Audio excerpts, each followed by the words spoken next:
folks. I'm glad you're here. Thank you very much for joining me. We need to pray for these people who got E. coli. Evidently, it was linked to McDonald's quarter pounders in 10 states. This here is a report that came in from the CDC. There's been 49 cases, 10 people hospitalized. We need to pray for their recovery. 1 death, and it's been in 10 states. I don't know why they're not inspecting these facilities more. I did a report, and so did Glenn Beck, about how the FDA gets 46% of their wages from different factories that produce our food. Yeah, they depend on their scientists to tell them that their food is safe. Well, evidently it isn't safe enough. Here on their website for the CDC, it says the CDC, FDA, USDA, FSIS, and public health officials in multiple states are investigating an outbreak of E. coli infections. Most people in this outbreak are reporting eating the quarter pounder hamburger at McDonald's before becoming sick. It is not yet known which specific food ingredient is contaminated. There was some talk maybe it was onions. There was a recall for onions a while ago. McDonald's stopped using fresh slivered onions and quarter pounder beef patties in several states while the investigation is ongoing to identify the ingredients causing the illness. Well, I hope they're getting some samples and testing it. I hope they are, and that depending on McDonald's scientists. Most of the illness are in Colorado and Nebraska. It goes on to say that quarter pounder hamburgers will not be available temporarily in some states, while McDonald's makes some supply changes.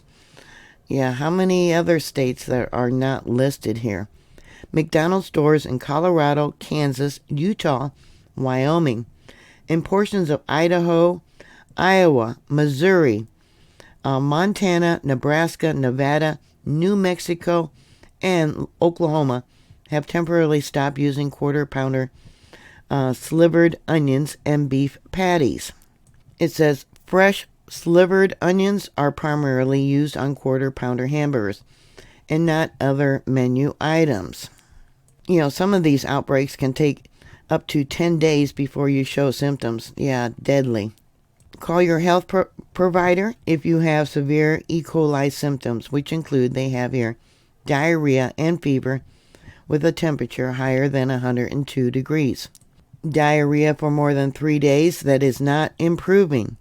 Bloody diarrhea, that's very serious. So much vomiting you can't keep liquids down. Yeah, become dehydrated.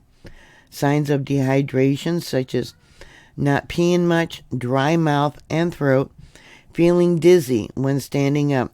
I was told by my healthcare provider to tell if you're dehydrated is you pinch the skin on the back of your hand, and if it doesn't go flat right away, that means you're dehydrated. So pinching the skin, and if it remains pinched, or you see the line, or it's pinched, yeah, you're more than likely dehydrated. Other symptoms is severe stomach cramps, diarrhea, often with blood, and vomiting.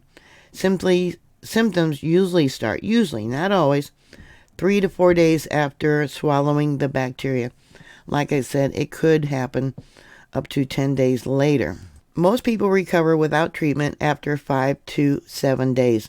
Think of the loss of the work that they're experiencing, especially in this time of a real tough economy. My daughter works at Walmart, and thank God she's back at work after having a severe bout of meningitis. But they had a meeting, and in that meeting they talked about candy. Candy sales are currently down when they should be up because of the coming Halloween holiday.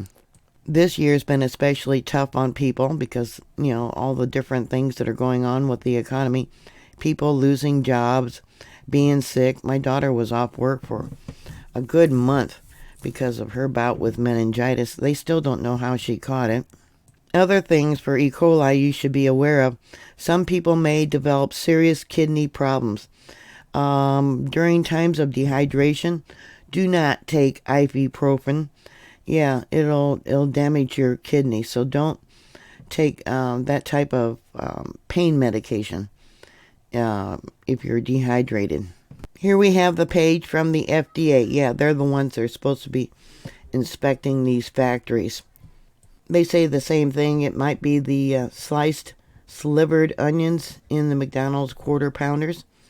And it goes on to about the stores affected here. Now, this is an update from 2 days ago, October 22nd. It's currently October 24th. Trying to tell me that within even the 2 days, they don't know where the bacteria is coming from with these McDonald's quarter pounders. At the most, it takes about 48 hours to grow bacteria in a petri dish, so they should know. They have a case count map provided by the CDC. I'll give you a link to this. It'll be in the information box below this video. So here we have Colorado.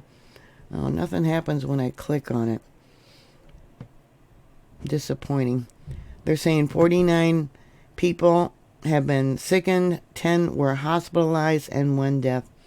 Sending prayers. This is so devastating. As with the other video that I posted, how it could cause miscarriages, E.coli could do that same thing. Delivery before 37 weeks of pregnancy or stillborn with severe E.coli. This is devastating. You know, they're saying 1 death, but there could be more with miscarriages or stillborn babies. They also have a web page here for the FDA about food safety tips for consumers and retailers during an outbreak of foodborne illnesses. Yeah, and they got listeriosis. That was the last one. Yeah. E. coli, hepatitis A, and yeah, salmonella. Wash your hands, sanitize surfaces, sanitize and wash display cases. Conduct regular and frequent cleaning and sanitizing.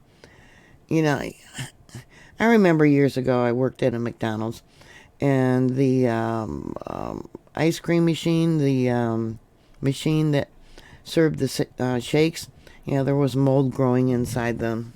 Yeah, that was in Lakeport, California during that time that I worked there. Stop selling or serving recalled food, whether it is fresh or frozen. Produce stored in cold temperatures can be contaminated. For example, listeria can grow even at refrigerated or frozen temperatures.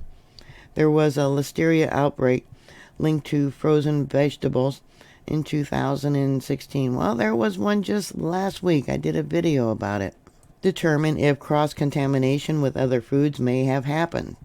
Determine the source of the product or the supplier if the source of the fresh or frozen produce is unknown. Your employees should wash their hands thoroughly after handling recalled produce or products. What about your clothing? Well, they put that in there too. You know how many people actually wipe their hands on their clothing? Here we have the FSIS USDA recall list. I'll also give you a link to this down below. This one here is an update about the listeria ready-to-eat meals. Yeah, that was actually sent to over 200 schools. Another one said cranberry chicken salad produced misbranding, undeclared allergen. Let's see, another one, misbranding. Let's see. Another one, how the product was not inspected. Terrible. This here is the FDA website. Yeah, I talked about the waffles. Evidently, oh, see, now it also includes the pancakes. You know, when I originally did that video about the recall, it did not include pancakes. The other one from the 19th, ready-to-eat meals and store-made deli items. All right, this might have been the one that I seen about the onions. Green onions, multi-brand names. Church Brothers. Those were also sold under brands besides Church Brothers, Trader Joe's, and Imperial Fresh. You know, it's bad enough the cost of a burger there at McDonald's. I don't go there. You know, the cost of what McDonald's charges for their different meals and burgers and french fries. I stopped going there when it was $5 for a large fry. This is outrageous. Please put your comments down below. Have you had any illnesses in the states that are not listed? Please pass that along. We would like to know. Thank you for watching. Please like, share, and subscribe. And I'll talk to you later. God bless you. Bye.